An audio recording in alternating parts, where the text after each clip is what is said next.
नमस्कार, बहुत स्वागत है आप सभी का। आज हम बात करेंगे उस मुद्दे की जो कांग्रेस के लिए सिरदर्द बन गया है। आपकी बात में आज हम बात करेंगे बीजेपी के उस गणित की जो धीरे धीरे क्लीन स्वीप की तरफ बढ़ रहा है। आज हम बात करेंगे कांग्रेस के उन 3 विधायकों की जो हैं तो कांग्रेस के, लेकिन राज्यसभा चुनाव में या तो वो वोट नहीं कर पाएंगे या हो सकता है कि वो बीजेपी को वोट कर दें। यह मामला आज इसलिए खास हो जाता है क्योंकि आज एमपी कांग्रेस का तीसरा विकेट भी लगभग गिर गया है। आज की डेट में बात की जाए तो गिर ही गया है। आज राजेंद्र भारती जो कि दतिया से विधायक हैं, उनको लेकर के एक बड़ा फैसला आ गया। बड़ा फैसला यह आया कि एफडी हेराफेरी मामले में उन्हें 3 साल की सजा सुना दी गई है। अब किसी भी विधायक को अगर 2 साल से सजा ज्यादा होती है तो सुप्रीम कोर्ट का यह फैसला है कि वो उसकी विधायकी जो है वो रद्द मानी जाएगी। इस पूरे मामले में अभी हालांकि राजेंद्र भारती के पास उच्च अदालत में जाने का मौका है, लेकिन अगर उच्च अदालत में वो जाते हैं और वहां से उन्हें राहत मिलती भी है तो यह हो सकता है कि उनकी गिरफ्तारी ना हो जब तक कोर्ट केस चले।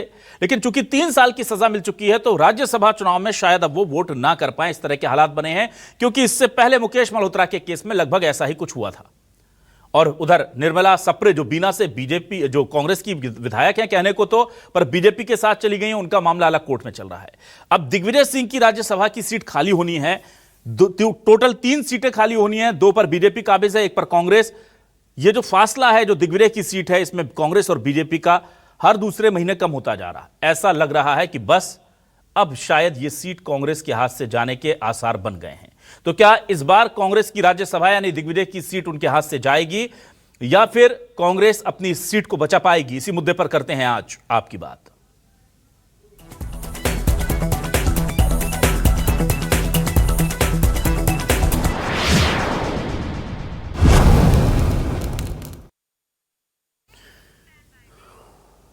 अब इस पूरे मामले में जाहिर सी बात है कि सबसे बड़ा सवाल यही है कि आगे क्या होगा, क्योंकि विधि विधायी कार्य हैं विधानसभा में, उनकी स्थिति क्या होगी। अभी जो 3 साल की सजा दी गई है तो अभी वो विधानसभा के सदस्य हैं कि नहीं, बहुत सारे सवाल हैं। ऐसे में जो विशेषज्ञ हैं या जो विधानसभा के पदाधिकारी रहे हैं या जो अधिकारी रहे हैं वो बता सकते हैं।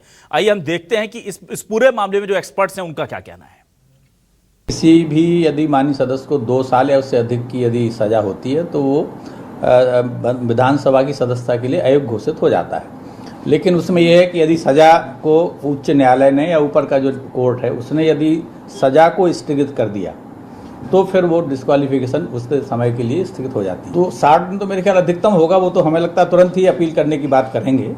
तो उसका निर्णय आने के बाद ही उस पर आगे कार्रवाई फिर प्रस्तावित हो, क्योंकि पूरा निर्णय जब तक नहीं आ जाता फिर विधानसभा उसका परीक्षण करेगी और उसके आधार पर फिर नोटिफिकेशन की कार्रवाई करेगी। अगर अपील का अवसर नहीं मिलता तो स्वतः ही विधायकी चली जाती, लेकिन अपील का चूंकि जैसा आप कह रहे हो कि न्यायालय ने ही कहा है कि आप अपील में जा सकते हो, तो कुछ समय के लिए उन्होंने अपना जो निर्णय है उसको हो सकता है स्थगित करके अपील का एक अवसर दिया है।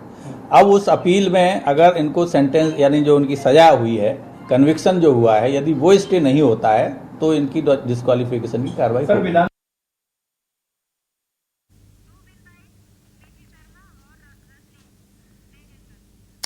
और इस पूरे मामले को लेकर कांग्रेस सीधे तौर पर बीजेपी पर साजिश रचने का आरोप लगा रही है और वो कह रही है कि कभी हॉर्स ट्रेडिंग करते हैं, कभी डराते धमकाते हैं और कभी फर्जी मुकदमों में हमें फंसा देते हैं, लेकिन हम टूटने वाले नहीं हैं। बीजेपी कह रही है गलत काम करोगे तो जेल तो जाना पड़ेगा, इसमें बीजेपी का क्या क्या लेना देना। दोनों के बयान आपको सुनाते हैं।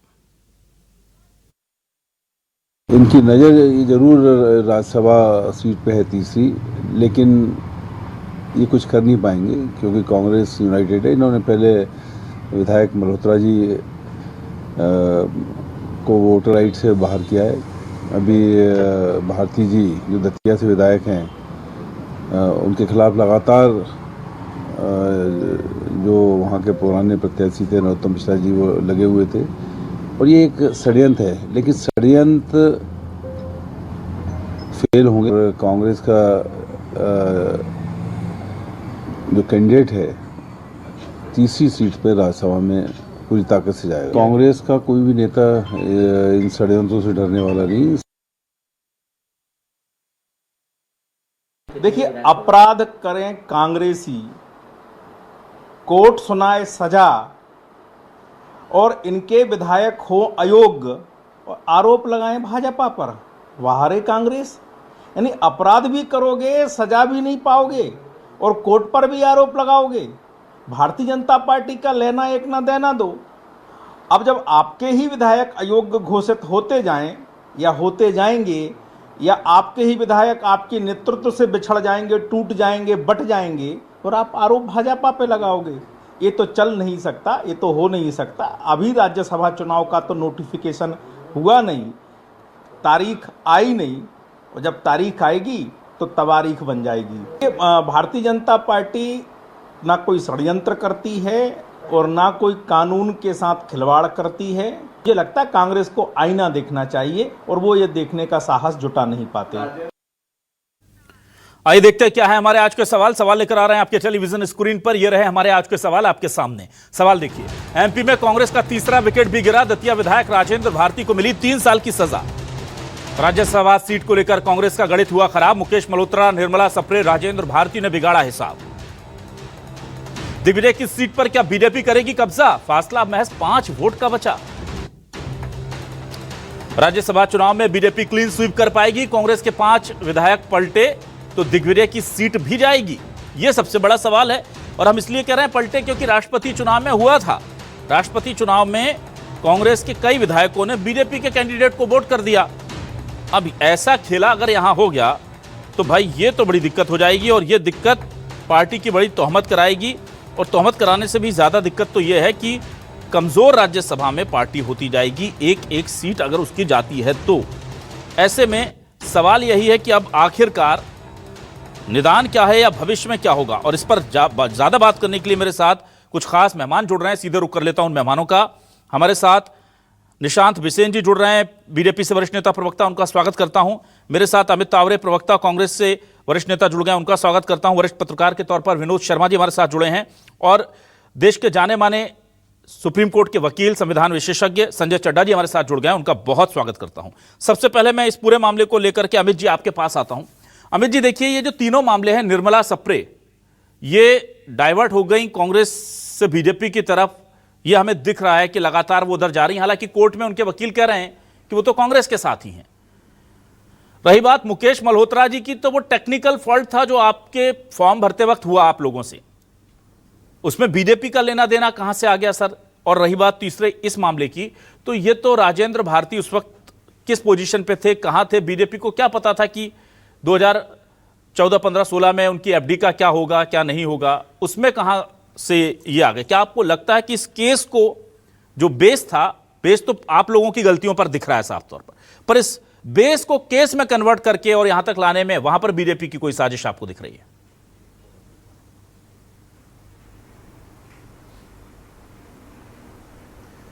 देखिए, आज जो राजेंद्र भारती जी के मामले में हम चर्चा कर रहे हैं, तो ये साफ है जो भी कुछ हुआ है आपके हमारे सबके सामने है। और अभी आपके चैनल पे मैं सुन रहा था कि विधानसभा के पूर्व प्रमुख सचिव एपी सिंह साहब का स्टेटमेंट कि कोर्ट ने स्वतः ही अपने निर्णय को अभी स्थगित कर दिया है क्योंकि स्टे का मौका दिया है। और स्टे के मामले में क्या निर्णय आता है ये आपको हमको सबको देखना होगा। लेकिन 2014 के बाद से इस देश में एक अलग तरह की राजनीति, एक अलग तरह का चुनाव और एक अलग तरह के निर्णय हमको देखने को मिल रहे हैं। आपने बात करी मुकेश मल्होत्रा जी की, तो उसके बाद सुप्रीम कोर्ट का क्या निर्णय आया ये आपने हमने सबने देखा। राजेंद्र भारती जी का जो निर्णय आया आपने हमने सबने देखा। लेकिन जनता जो देख रही है वो ये देख रही है कि जब से 2014 से भारतीय जनता पार्टी की सरकार आई है, तो जिनको जनता जिताती है, जनता की अदालत में जो विजयी होते हैं, उनको किस तरीके से घर पे बिठाकर हारे हुए लोगों को विधायक बना दिया जाए, ये जनता देख रही है। अब आप देखिए कि जो निर्मला सप्रे जी खुलेआम भारतीय जनता पार्टी के कार्यक्रमों में जा रही हैं, बीजेपी का गमछा लगा रही हैं, बीजेपी के ऑफिसेज में जा रही हैं, वहाँ वो कोर्ट में कहती हैं कि मैं तो कांग्रेस की सदस्य हूँ। ये कितनी बड़ी जग हसाई है। वहाँ की बीना की जनता आखिर क्या सोच रही होगी। दूसरी तरफ संजय पाठक जी का मामला है जो 443 करोड़ रुपए से जुड़ा है, जो कि अवैध खनन का मामला है। मुख्यमंत्री जी खुद विधानसभा में कहते हैं और उन्हीं की विधानसभा में उनके हेलीकॉप्टर में, वहां अपने हेलीकॉप्टर में उनको बिठाकर उनके साथ सभाएं करते हैं। तो ये कैसा न्याय है, ये कैसी बात है? इसलिए मैं ये कह रहा हूं कि अलग अलग तरह के मामले आ रहे हैं, और ये सिर्फ प्रदेश में ही नहीं, आपने हमने देखा कि हमारे जो सर्वोच्च नेता हैं राहुल गांधी जी, किस तरीके से षड्यंत्र करके उनकी सांसदी छीन ली गई थी। कुछ घंटों के अंदर उनको बंगला खाली करा दिया गया था, लेकिन सुप्रीम कोर्ट ने फिर उनके निर्णय को पलटा, बंगला भी वापस करना पड़ा, सांसदी भी वापस आई, और 45 से बढ़कर 100 सांसद कांग्रेस के हो गए, और जो लोग 400 पार का नारा देते थे वो 240 पर आकर टिक गए। लेकिन ये सब सारी चीजें, सारे षड्यंत्र जनता देख रही है, और आने वाले समय में हो सकता है, अभी नहीं, अभी भारतीय जनता पार्टी को ऐसा लग रहा हो कि मैं चाहे ये करूं, मैं चाहे वो करूं, मेरी मर्जी। लेकिन लोकतंत्र में इस तरीके से ये चीजें नहीं चलती। जनता की अदालत में तो विजय, हमारे मुकेश मल्होत्रा जी भी विजय हुए थे और राजेंद्र भारती, लेकिन कोर्ट ने उन्हें अभी तो स्टे दे रखा है राज्यसभा चुनाव के लिए। अमित जी, राज्यसभा चुनाव में आप दिग्विजय सिंह जी की सीट बचा पाएंगे क्या? देखिए, ये कल्पनाओं के प्रश्न हैं, और आप, ये एक बहुत बड़ी बात है, आप तो वरिष्ठ पत्रकार हैं, लंबे समय से मध्य प्रदेश को, देश को कवर कर रहे हैं। बड़े शर्म की बात है कि हमको इस विषय पर चर्चा करनी पड़ रही है। वो इसलिए करनी पड़ रही है कि जो मैं 2014 से कह रहा हूं कि किस तरीके से दल बदल कराया जाता है, वरना 2014 के पहले कभी ऐसी चर्चाएं नहीं होती थी। आज भी यदि 5 विधायक ज्यादा है, 58 चाहिए हैं, कभी ऐसी चर्चाएं नहीं होती थी। लेकिन जिस तरीके से लोकतंत्र को कैप्चर करा है भारतीय जनता पार्टी ने, दल बदल को बढ़ावा दिया है, जिस तरीके से ये समझौते की राजनीति हुई है, किस तरीके से ईडी सीबीआई के डर से दूसरी पार्टी के विधायकों को अपनी पार्टी में शामिल कराया गया है, इसलिए आपको भी ये आधा घंटे का पैकेज बना के इस मामले में चर्चा करनी पड़ रही है। तो ये बड़ा दुखद है ये लोकतंत्र के लिए।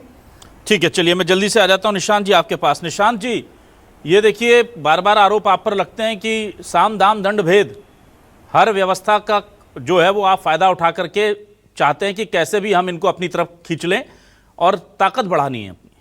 और ताकत बढ़ाने का आलम यह है कि अब आधी बीजेपी कांग्रेस में हो गई है। कांग्रेस मुक्त करने गए थे देश को और बीजेपी को कांग्रेस युक्त कर लिया, ये आरोप लगते हैं। अब मुझे ये बताइए कि दिग्विजय सिंह जी वाली जो सीट है उसमें से 5 विधायक, क्योंकि राष्ट्रपति चुनाव में भी आपके पास आ गए थे वो वोट करने, तो फिर से आ रहे हैं क्या? कांग्रेस के जरिए कांग्रेस को ही हराएंगे क्या आप? अभिलाष जी, सबसे पहले आपके दर्शकों को हनुमान जन्मोत्सव की बहुत बहुत शुभकामनाएं।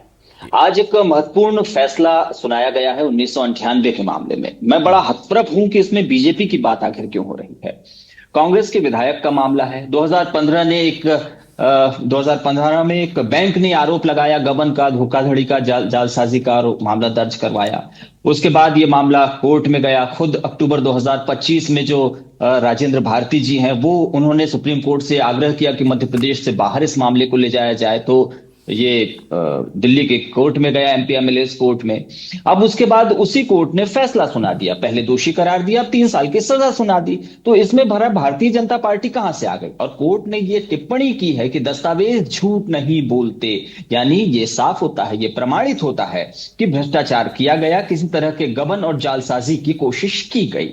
तो हम तो ये मानते हैं कि ये भ्रष्टाचार खत्म करने की दिशा में और न्याय प्रक्रिया की दिशा में एक महत्वपूर्ण आज का फैसला है। हम इसका स्वागत करते हैं।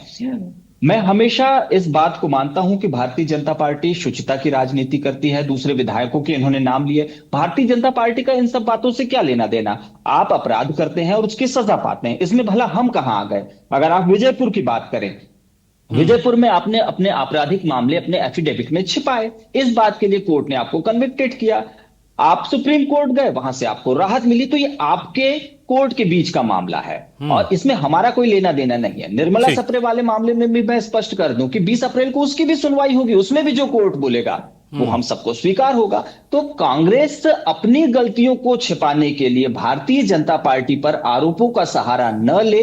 उसके खुद के विधायक अपराध में शामिल है। एडीआर की रिपोर्ट कहती है देश में 32% आपके सांसद विधायक आपराधिक मामलों में लिप्त है। तो आप इन सब मामलों की चिंता करिए, भारतीय जनता पार्टी पर न उछालें। ठीक है, चलिए विनोद जी आपके पास आता हूं। विनोद जी, मुझे बताइए, जो एक एक कर झटके लग रहे हैं, क्या आने वाले दिनों में आपको लगता है कि एकमात्र जो सीट है राज्यसभा की, अब वो कांग्रेस के खाते में अभी बच पाएगी 3 में से? मुझे नहीं लगता कि कांग्रेस जो है अपनी एकमात्र जो सीट है उसको बचाने में कामयाब रहेगी। उसकी वजह यह है कि एक तो अभी राज्यसभा के लिए जो है कांग्रेस अपना नाम ही तय नहीं कर पा रही है। दिग्विजय सिंह जी मना कर चुके हैं, जीतू पटवारी जी सीएम बनना चाहते हैं, इसीलिए वो जो है राज्यसभा जाना नहीं चाहते। सज्जन सिंह वर्मा चाहते हैं कि उनका नाम चले और पीसी शर्मा जी का नाम आगे किया जा रहा है। तो अभी जहाँ पे नामों को लेकर के असमंजस है और सारे लोग एक नहीं है, तो अगर आप जब वोटिंग की बात करेंगे तो कैसे उम्मीद करेंगे कि सारे लोग एक हो जाएंगे। और वह भी तब जबकि कांग्रेस में अपनी स्थिति जो है वो अपने अंदर खाने की जो लड़ाइयाँ हैं वो खत्म होने का नाम नहीं ले रही है। जैसे तैसे जो भागीरथपुरा कांड था उससे जो है कांग्रेस को थोड़ा बूस्टअप मिला था, लेकिन उसका भी जो एडवांटेज वो आगे ले नहीं पाए, उस मामले को भी बीच में छोड़ दिया। अभी स्थिति है कि जो इंदौर में एक इनका कार्यक्रम हुआ था, वहाँ पे सड़क घेर करके कार्यक्रम किया था, उसमें जो कांग्रेस के जो ज़मीनी कार्यकर्ता उन्होंने एक आवेदन दे करके कहा था कि साहब जो ज़मीनी कार्यकर्ताओं की अनदेखी की जा रही है और अगर यही ऐसा होता रहा तो कांग्रेस जो है बिल्कुल साफ हो जाएगी। यही स्थिति जब बाद में अभी एक राकेश यादव जी हैं जो उन्होंने एक चिट्ठी लिखी और उन्होंने कहा कि कांग्रेस में जो टिकट बिकते हैं और लोकपाल की व्यवस्था होना चाहिए, तो इनकी जो लड़ाई है इन्हीं लोगों से, मतलब अगर ये सिर्फ अपनी लड़ाई अपना चेहरा बचाने के लिए अपने दाग छिपाने के लिए अगर बीजेपी का नाम ले रहे हैं या किसी और पार्टी का नाम ले रहे हैं तो ये गलत है। वजह यह है कि भाई अगर मान लो जैसे सारी जगह की है, अगर कोई कानूनी लड़ाई है, कानूनी दाव पेच में कुछ चीज़ उलझी हुई है, मान लीजिए जैसे कोई विधायक है, जब माननीय विधायक जी इतने पढ़े लिखे व्यक्ति हैं और अगर अपना फॉर्म भर रहे हैं तो उनको अपना चुनाव आयोग जो गाइडलाइन है उसके आधार पर जो अपराधों की लिस्ट है उसको सार्वजनिक करने में कोई दिक्कत ही नहीं थी, पर क्यों नहीं की, मतलब इसका मतलब आपके मन में चोर था। ठीक है विनोद जी। संजय जी मैं आपके पास आता हूं, अपने दर्शकों को समझा दूं ये मामला बड़ा टेक्निकल, क्योंकि तीनों निर्मला सप्रे कोर्ट से कहती हैं कि हम कांग्रेस के साथ हैं लेकिन वो दिखती बीजेपी के मंचों पर हैं। पर यहां पर एक चीज जरा अमित जी मुझे क्लियर कर दीजिए, क्या विधानसभा के अंदर पार्टी ने निर्मला सप्रे के मामले में अब तक कोई व्हिप जारी किया है जिसका उन्होंने उल्लंघन किया हो? क्योंकि माननीय कोर्ट ने कहा है कि आप सबूत तो लेकर के आओ कि ये उधर के लिए उस तरफ काम कर रही हैं। अभी तक तो मेरे ख्याल से शायद आपने व्हिप भी जारी नहीं किया था अमित जी कोई।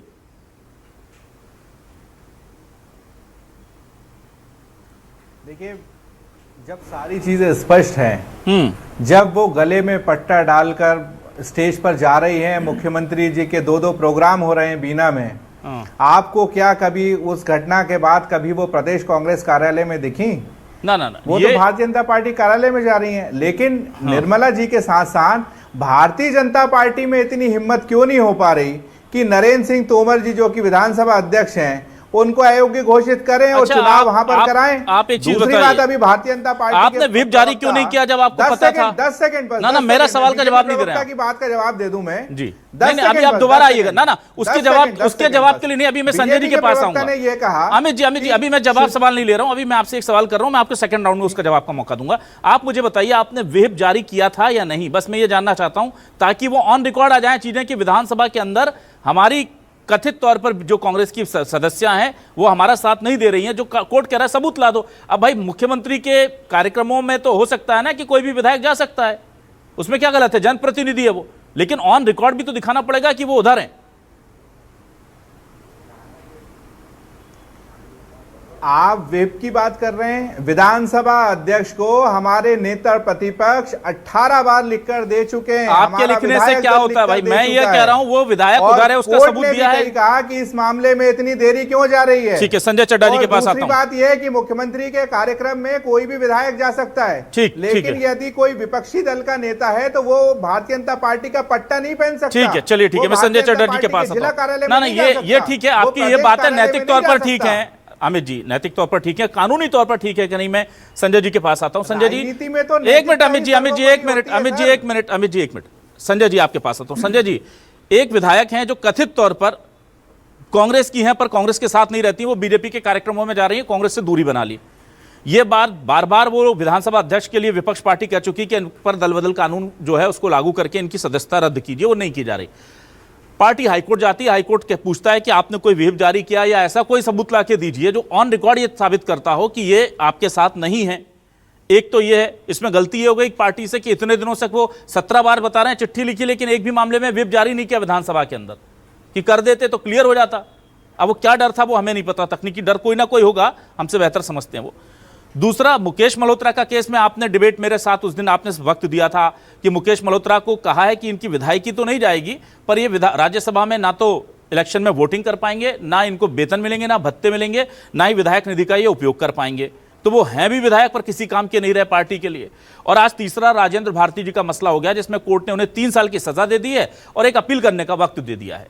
तो ये तीनों मामले, ये जो खासतौर से निर्मला सप्रेकर और जो आज राजेंद्र भारती जी का मामला है, ये आगे किस तरफ जाते दिख रहा है सर? क्योंकि मुकेश मल्होत्रा के मामले में राहत तो दी है, पर कंडीशनल राहत दी है। अब इस मामले में भी ऐसा हो सकता है क्या? देखिए अभिलाष जी, 2-3 बातें बड़ी स्पष्ट। एक एक ये जो राज्यसभा का चुनाव है ना, ये नंबर गेम है, हम सब जानते हैं। इसीलिए एक एक आंकड़ा आपने बताया कि ये वोट है तो ये है, ये वो है। तो एक छोटा सा 230 विधायक हैं साहब, हाँ, उसमें से एक सीट जो कांग्रेस के वो तकरीबन 65 है। इनको हटा के भी अगर 2-3 हटा भी दिए जाएं तो भी 58 चाहिए, हाँ, एक राज्यसभा के चुनाव में उनको।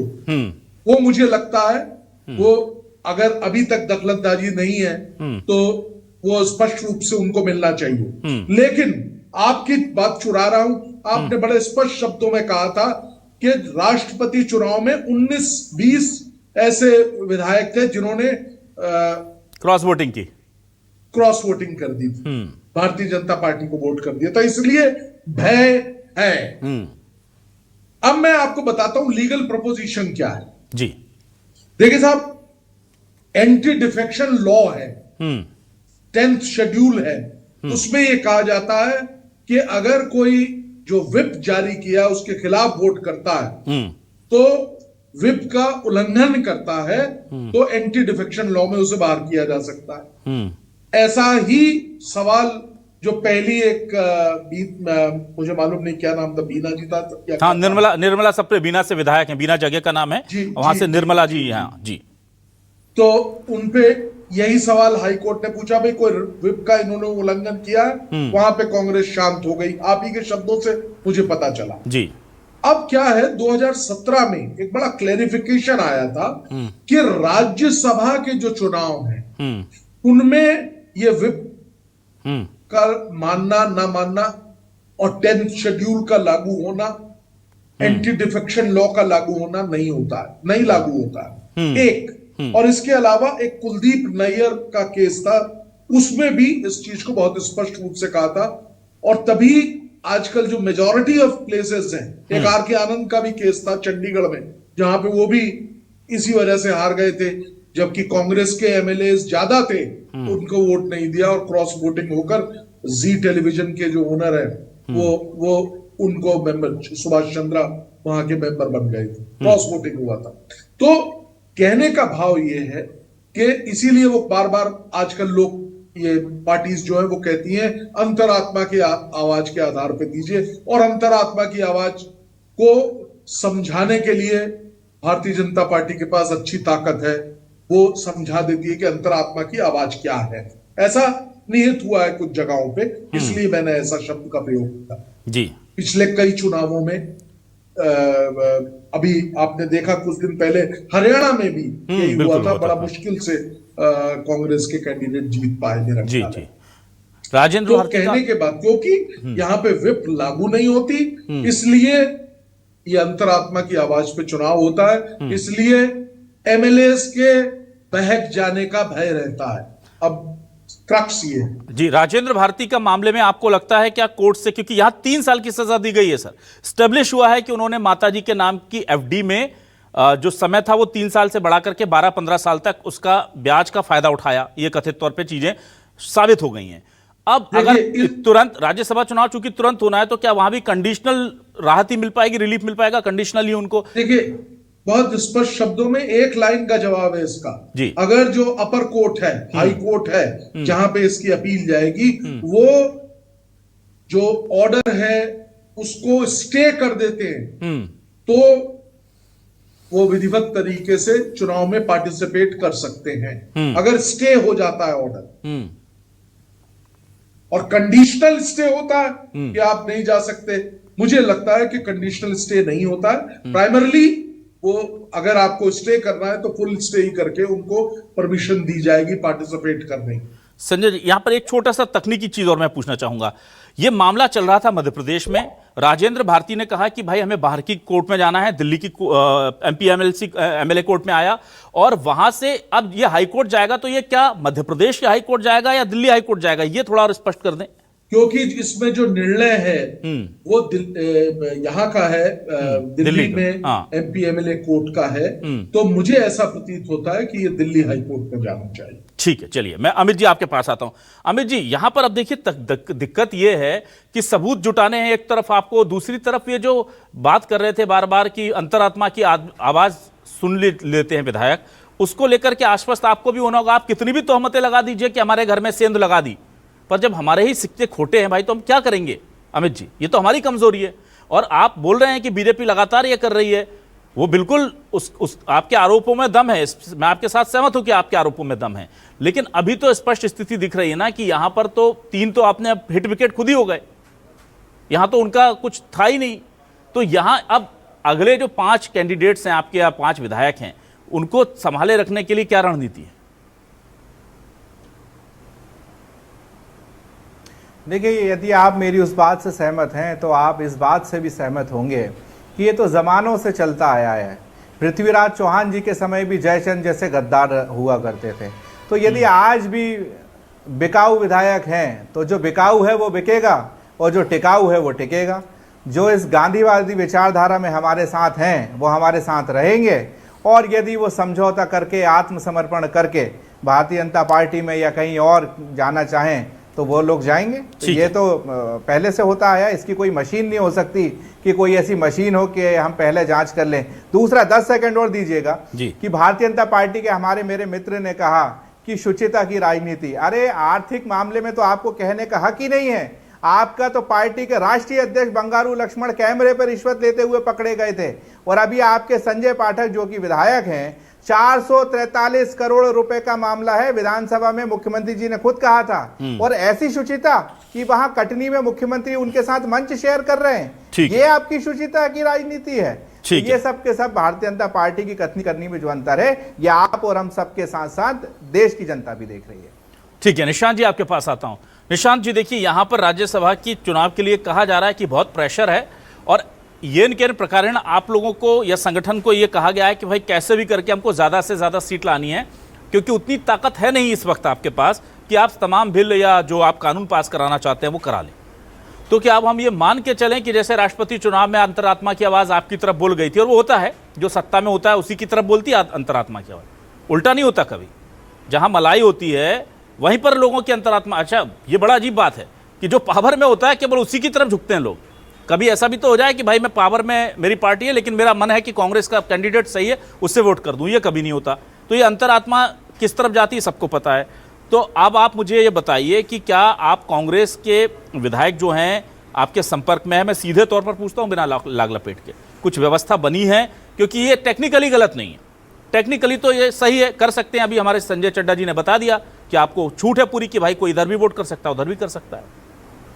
अभिलाष जी, भारतीय जनता पार्टी की सरकार की कांग्रेस के विधायकों में कोई रुचि नहीं है। हमने 2023 में बहुत शानदार मेजॉरिटी के साथ मध्य प्रदेश में सत्ता हासिल की है। अब हमारी प्रतिबद्धता सिर्फ और सिर्फ मध्य प्रदेश की जनता की सेवा करना है। अंतरात्मा का जिक्र आज के डिबेट में बहुत बार हो गया, तो मैं कांग्रेस को यह पूछना चाहता हूं कि वो अपनी अंतरात्मा से ये पूछे कि आखिर वो क्यों आपराधिक प्रवृत्ति और दागी लोगों को टिकट देती है, क्यों उन्हें उम्मीदवार बनाती है, क्यों ये तय नहीं कर लेती कि चाहे वो मुकेश मल्होत्रा हो, वो अपना एफिडेविट में आपराधिक मामले छुपाते हों, या फिर आज का हम मामला देखें जिसमें कि वो दागी थे, 3 साल की एफडी को उन्होंने 15 साल तक खींचा, जन और धन को लूटा, जनता के पैसे को उन्होंने ब्याज के रूप में कमाया और खुद इस्तेमाल किया। तो जनप्रतिनिधि के रूप में इस तरह का कृत्य हम इसकी निंदा करते हैं। और हां, मुझे यह कहते हुए गर्व है कि भारतीय जनता पार्टी शुचिता की राजनीति करती है,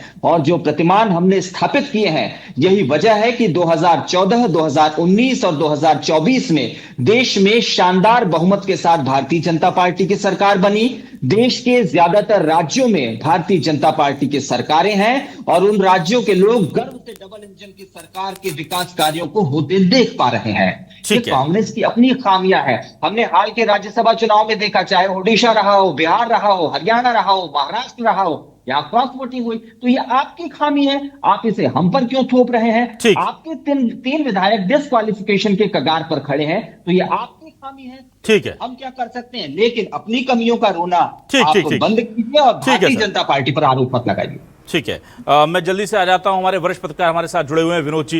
विनोद जी, यहां पर स्थिति बहुत स्पष्ट है कि कांग्रेस को, अभी हम देख रहे थे जीतू पटवारी के सामने उनके एक कार्यकर्ता बोल रहे हैं कि मैं आपसे मिलने आता हूं, आप घंटों मुझे इंतजार कराते हैं और निकल जाते हैं। वो वीडियो बड़ा वायरल हुआ और ये ऐसी पहली बार नहीं है कि जीतू पटवारी पर आरोप लग रहे हैं कि वो पार्टी को एकजुट रख पाने में उन्हीं के कार्यकर्ता आरोप लगा रहे हैं। लेकिन हाँ, बीजेपी तो फायदा, देखिए राजनीति में भाई अगर विरोधी है तो विरोधी तो फायदा उठाएगा आपकी कमजोरियों का।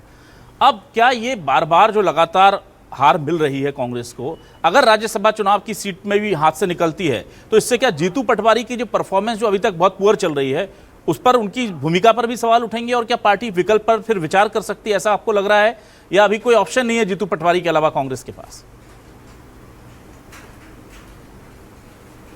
सर अभी तो बिल्कुल ये बात सही है कि जीतू पटवारी जी का ऑप्शन नहीं है।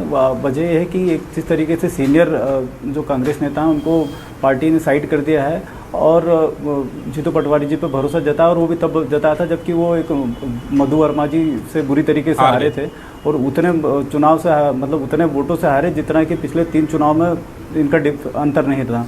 और दूसरी बात है कि अध्यक्ष बनने के बाद में जिस तरीके से जीतू पटवारी जी की भाषा शैली बदली है, वो कोशिश जरूर करते हैं कि अपने नेताओं को साथ लेने की बात जरूर करते हैं, लेकिन उनके जो तौर तरीके हैं उससे लगता नहीं है, क्योंकि जिस तरीके से हम लोग भी यहाँ पे कई बार ऐसा होता है कि फ़ोन लगाते बात करने के लिए, लेकिन कभी उनसे संपर्क नहीं हो पाता। वैसे ही बहुत सारे जो इनके कांग्रेस के नीचे के कार्यकर्ता हैं वो भी इस तरीके की शिकायतें करते हैं कि साहब हमसे हमारे मतलब हम इतने लंबे समय से लगे हैं लेकिन मुलाकात नहीं हो पा रही, अपनी बात नहीं रख पाते हैं। मतलब आए दिन इनके जो नेता हैं इनकी चिट्ठियां जो वायरल किए जा रहे हैं, जैसे कि अभी 2-3 दिन से कंटिन्यू जो है राकेश यादव जी की चिट्ठियां वायरल हो रही है, उससे पहले जो जीतू दीवान की चिट्ठियां वायरल हुई थी। और अगर कांग्रेस के नेता ही आपके जमीनी कार्यकर्ता हैं, आपके जो मैदानी कार्यकर्ता, अगर वही आपसे नहीं मिल पा रहे हैं और अपनी बात नहीं रख पा रहे हैं और पार्टी के अंदर जो चल रहा है गतिरोध को नहीं बता पा रहे हैं, तो बनी बात है कि अगर वो नाराज होंगे तो कहीं ना कहीं तो दाएं बाएं जाएंगे, आप उनको बाद में फिर समेट नहीं पाएंगे, और जब समेटने की कोशिश करेंगे तब तक देर हो चुकी होगी। अच्छा सर, कांग्रेस को इस समय ये सोचने की जरूरत है कि हम लंबे समय से मध्य प्रदेश में सियासत से बाहर हैं और ऐसे में हमें जमीनी लड़के और जमीन पे अपना ग्राउंड मजबूत करना है, लेकिन कांग्रेस ये करने की बजाय जो है वो आपस में खुद के किले कोई बर्बाद करने पर तुली रहती है। चलिए ठीक है, मैं आता हूँ संजय जी, आपसे बहुत महत्वपूर्ण सवाल लूंगा। और कहीं जिस तरीके की जी निशांत जी खुश हो गए थे आपने जब नाम लिया था जीतू पटवारी जी का। चलिए आपको और खुश होने का मौका दे देता हूं, अभी टाइम अच्छा चल रहा है, बोलिए। सेकंड चाहूंगा। हाँ लीजिए।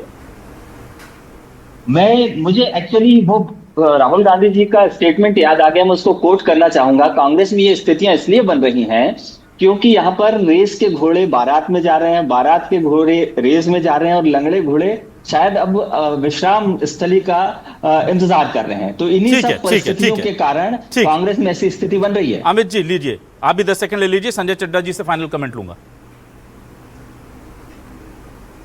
मैंने अभी सभी की बातें सुनी हमारे पैनल में। हमारे वरिष्ठ ने कहा कि चुनाव हारने के बाद मधु वर्मा जी से, अरे इस देश में तो अटल बिहारी वाजपेयी चुनाव हारे, शिवराज सिंह चौहान से आप चुनाव हारे। दूसरी बात है, हमारे प्रदेश अध्यक्ष का आप आकलन करिए, 2023 के बाद जब वो प्रदेश अध्यक्ष बने, हमारे दोनों युवा नेता, चाहे उमंग सिंघार चाहे जीतू पटवारी जी, उसके बाद पहला उपचुनाव हुआ छिंदवाड़ा में, कैसे बमुश्किल जीते आप प्रशासन की दम पर। दूसरा उपचुनाव हुआ बुधनी में, जहां पे आपके सर्वोच्च नेता मध्य प्रदेश के 20 साल मुख्यमंत्री रहे, जो 1.25 लाख से जीतते थे, वो 12,000 पर आ गए इन्हीं जीतू पटवारी जी के नेतृत्व में। तीसरा, आपके कैबिनेट मंत्री चुनाव हार गए श्योपुर में, ये हमारे जीतू पटवारी जी की ताकत है। और आप एक कार्यकर्ता की यदि बात कर रहे हो तो भारतीय जनता पार्टी की हम बात करना क्यों भूल जाते हैं? सुब्रमण्यम स्वामी जी क्या क्या बोल रहे हैं प्रधानमंत्री जी के बारे में, वो तो पूर्व सांसद रहे भाजपा के, लेकिन यदि हमको सिर्फ कांग्रेस के बारे में ही बात करना है तो ये बात अलग है। ठीक है, चलिए संजय जी, अब मैं आ जाता हूं आपके पास। जो महत्वपूर्ण बात है, जो और कोई तो नहीं बोल पाएगा, आप जरूर बोल पाएंगे, और आपसे हमेशा कठिन सवाल लेता हूं, उसके लिए माफी एडवांस में मांग लेता हूं। मैं आपसे ये जानना चाहूंगा, और कोर्ट के पूरे सम्मान के साथ मैं बस जानना चाहता हूं, क्योंकि आम लोगों के मन में ये क्यूरियोसिटी है कि जो टाइमिंग होती है साहब, ये जो फैसले आने की, ये मामला 2014-15 का कब से चल रहा था कोर्ट में? ये राज्यसभा चुनाव से पहले फैसला आ गया उसमें, मतलब ये क्यूरियोसिटी एक पत्रकार के तौर पर मेरे मन में भी होती है। ये मुकेश मल्होत्रा का मामला कब से चल रहा था? ये राज्यसभा चुनाव से पहले इसमें फैसला आ गया। और ये मामले जो ऐसे हैं, ये निर्मला सप्रे का मामला चल रहा था, राज्यसभा चुनाव से पहले कोर्ट का फैसला आ गया। ये मैं जानना चाहता हूं कि ये टाइमिंग जो है, ये संयोग है या ये प्रयोग होता है? कोर्ट को बार बार जाकर के अगर आप आउटरीच करेंगे तो जाहिर सी बात है, वकील अगर मेहनत करने लगता है तो कोर्ट को भी लगता है कि ठीक है यार, इसमें हम थोड़ा सा अर्जेंसी दिखा देते हैं। तो ये कितना प्रेशर और ये टैक्टिक्स कितनी काम आती है ये टाइमिंग सेट करने की? सर सीधा सवाल है मेरा। एकेडमिकली और प्रैक्टिकली दोनों चीजों का जवाब उल्टा है जी। एकेडमिकली अगर मुझसे पूछें आप, जो कानून की व्यवस्था है, न्याय प्रणाली है, रूल ऑफ लॉ जिससे हम गवर्न होते हैं, कॉन्स्टिट्यूशन है, ये तमाम चीजें इनमें से किसी भी चीज का जो है समर्थन नहीं करती हैं। और ऐसा कोई नहीं बिंदु है जो ये दर्शाता है कि राज्यसभा के चुनाव से पहले ये निर्णय आएंगे या इस तरह का। तो एकेडमिकली ये एक महज संयोग है।